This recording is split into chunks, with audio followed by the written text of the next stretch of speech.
Përshëndetje Mirdita, siç e tha kryetari i grupit, sot jemi në këtë mbledhje të posaçme të fundmuajit,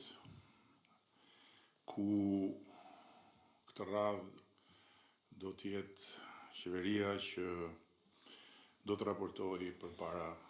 grupit dhe duke qenë se temat e posaçme që lidhen me çdo sektor do të trajtohen nga ministrat përkatës, unë dëshiroj të ndaj këtu me ju, duke përfituar dhe nga prania e publikut dhe veçanërisht e zgjedhësve tanë përmes medjave, opinionin që kam krijuar lidhur me situatën komplekse ku ndodhemi, jo thjesht ne,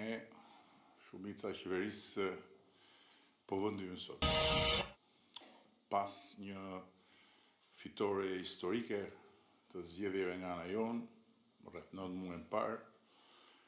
pas çeljes së të gjithë kapitujve të negociatave të antarësimit në Bashkimin Evropian,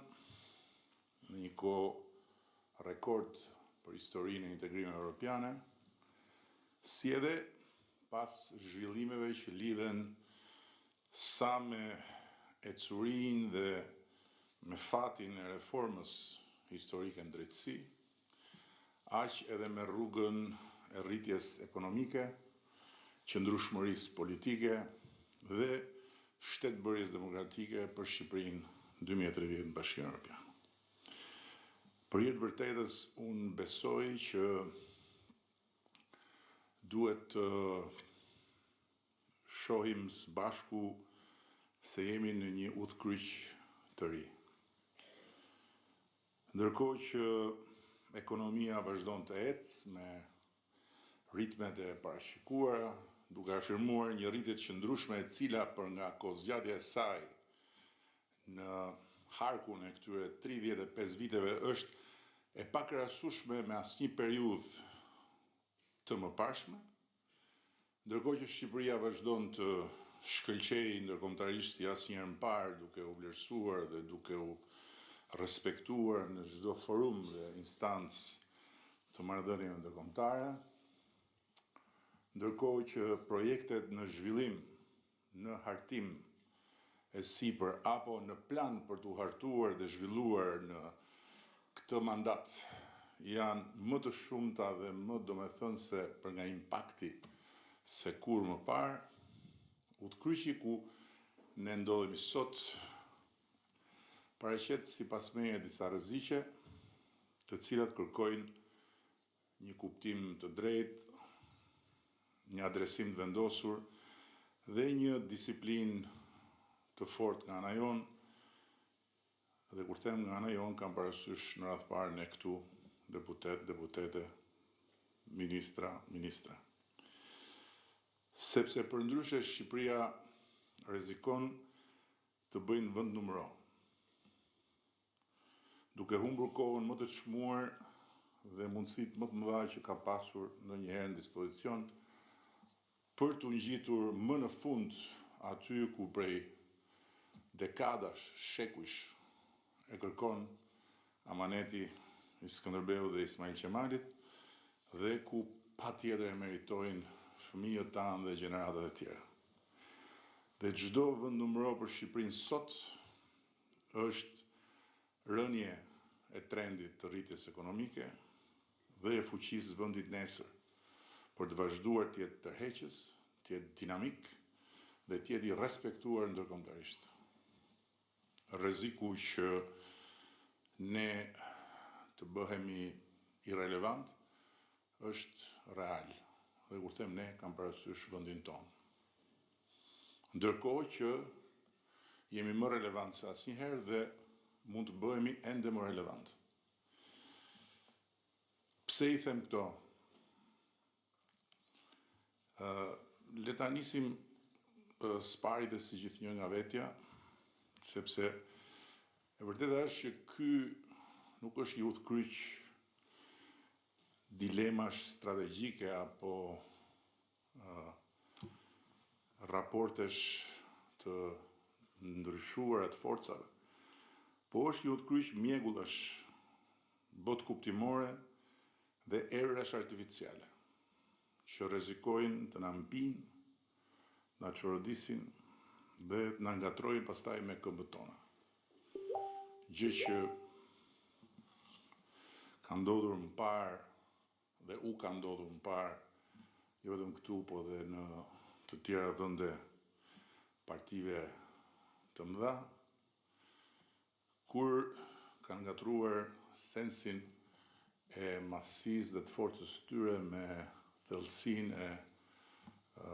sfidave dhe peshën e përgjegjësisë tyre. Dhe sot po sprovohet faktikisht aftësia jonë udhëheqëse, pjekuria politike dhe shoqërore, e para e familjes sonë politike, po dhe e krejt vendit, pikërisht kur duhet të ngjitemi ende më lart. Dhe kur tani më diferencën midis pikës ku jemi dhe pikës ku duam të rrimë e bën çdo detaj dhe e bën çdo ditë në mënyrën se si ne e shfrytëzojmë ditën. Nuk është e lehtë të ngjitesh nga një humner dhe të vish në një normalitet që ne e bëm me shumë vështirësi, por është ende më e vështirë që të ngjitesh më lart sot dhe po të shohësh edhe dinamikën dhe natyrën e sfidave në procesin negociatave, kjo bëhet edhe më evidente. Sepse çdo hap i ri vjen me një sfidë të re më komplekse se sa ajo më pashmja. Dhe për këtë duhet shumë përgatitje dhe shumë forcë. Gjithsesi, ajo që është më e rëndësishme është që në këtë udhkryq ne kemi fatmirësisht në dorë një busull që është e pagabueshme, që është Shqipëria në Bashkimin Evropian. Dhe sot, në 26 shkurt, ne jemi më afër antarësimit, dhe këtë e them faktikisht, jo metaforikisht, se sa që ishim fjala vjen në 26 janar, apo lëre pastaj në 26 shtatorin apo tetorin e vitit shkuar. Dhe përsëris kjo nuk është letërsi, ky është fakt, sepse e tillë është shpejtësia me të cilën po ecim në atë proces, fal volumit madh të punës që po bëjmë së bashku.